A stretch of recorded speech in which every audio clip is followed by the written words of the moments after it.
long did Dusty and Magnum wear those coats everywhere? Oh, my God. Okay, if anybody doesn't know what we're talking about, there are pictures, because they wore them on the Saturday night TBS show at least once.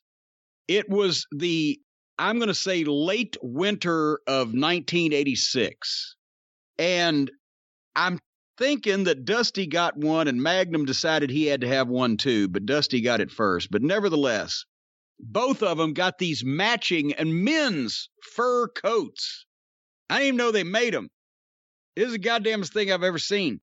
And imagine, because Magnum was 6 feet tall, or 6'2" or 3 at the time, and 240, and Dusty was 6 feet tall and over 300 pounds. They were giant fur coats, and they cost I think Magnum said at one point there was like 12 or 14 grand a piece or something. But that was one of those things. Yeah, they were making money hand over fist. Yeah, we need these fucking fur coats.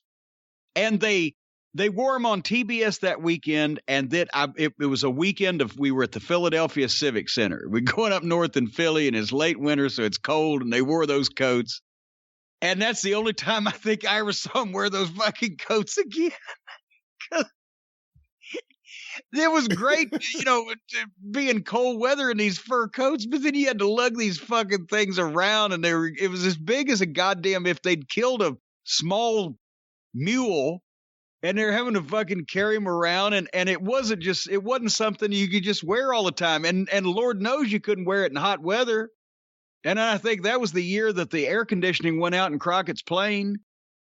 So man, that must have been awful. Oh God, it was seriously, that's when I gave up wearing long pants and a collared shirt and everything, to be my gimmick to the arenas. When Crockett's, it was the APU unit.